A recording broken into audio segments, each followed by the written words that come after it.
Bienvenue sur la première vidéo dans notre grande série, les top remèdes naturels approuvés par les chercheurs.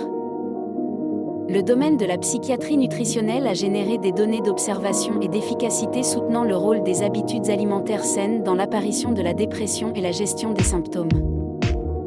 Afin d'orienter les thérapies diététiques, cette vidéo donne un aperçu de ce que l'on sait actuellement sur les mécanismes d'action sous-jacents par lesquels l'alimentation peut influencer la santé mentale ainsi que le régime spécial pour lutter contre la dépression. Nous donnons ici un aperçu de ce que l'on sait actuellement sur les mécanismes d'action sous-jacents par lesquels l'alimentation peut affecter la santé mentale et cérébrale. Donc un régime alimentaire équilibré riche en phytochimiques, vitamines, minérales, oméga 3, acides gras mono et polyinsaturés et fibres diminue le risque des obésités et a un effet positif sur la neurogenèse, le stress oxydatif, l'inflammation, le changement épigénétique, la fonction mitochondriale, la microbiote intestinale et le fonctionnement axhypothalamo-hypophyso-surrénalien. Chose qui diminue la dépression. Tandis qu'un régime déséquilibré, déficitaire en phytochimiques, vitamines, minérales, oméga 3, acides gras mono et polyinsaturés et fibres, et qui est riche en acides gras trans et saturés, sucres et carbohydrates et calories, augmente le risque des obésités tout en affectant négativement la neurogenèse, le stress oxydatif, l'inflammation, le changement épigénétique, la fonction mitochondriale, la microbiote intestinale et le fonctionnement axhypothalamo-hypophyso-surrénalien. Chose qui favorise la dépression. De plus en plus de preuves soutiennent l'utilisation potentielle d'interventions diététiques comme traitement d'appoint des troubles mentaux. Cette vidéo a identifié de nombreuses voies par lesquelles le régime alimentaire pourrait vraisemblablement affecter la santé mentale. Il s'agit notamment des voies de modulation impliquées dans l'inflammation, le stress oxydatif, le dysfonctionnement mitochondrial, le microbiote intestinal, le métabolisme tryptophane-kynurénine, la neurogenèse, l'épigénétique et l'obésité. Bien que l'interaction entre l'alimentation, l'obésité et la dépression ait été discutée, l'alimentation peut également affecter la dépression via d'autres maladies chroniques non incluses dans cette revue qui sont généralement comorbides avec la dépression, notamment le diabète, le syndrome métabolique et les maladies cardiovasculaires.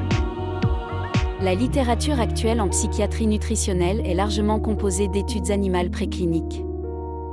Donc un régime alimentaire spécial a un effet très important contre la dépression, il permet de retrouver le moral, de prévenir d'éventuelles baisses de morale, d'atteindre et maintenir un poids santé, d'avoir une hygiène de vie globalement saine et de faire le plein de nutriments nécessaires au bon fonctionnement du cerveau.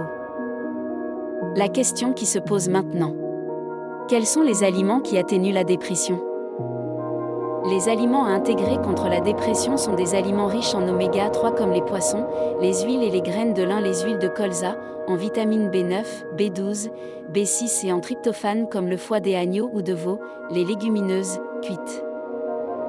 Il faudra également veiller à un bon apport en vitamine D comme le lait et produits laitiers, les jaunes DE, car une carence peut favoriser un état dépressif.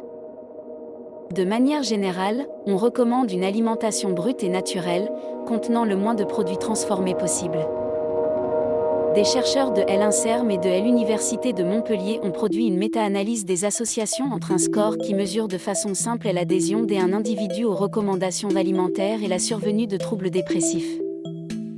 Les chercheurs ont pu ainsi montrer que l'adoption du régime méditerranéen, alimentation riche en fruits et légumes, poissons et céréales, était associée à une diminution de 33% d'un risque de dépression. Notre organisme produit naturellement un neuromédiateur à l'origine de l'apaisement et du bien-être, la sérotonine.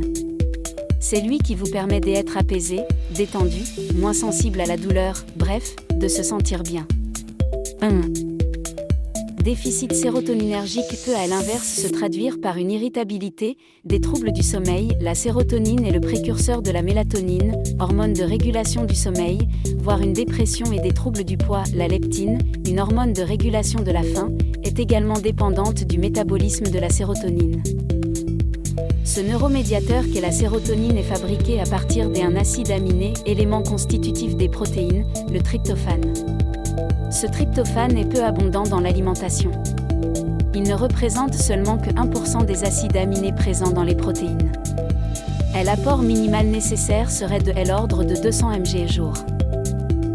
De plus, le tryptophane est fragile et se détruit facilement par une cuisson trop prolongée ou une chaleur trop intense.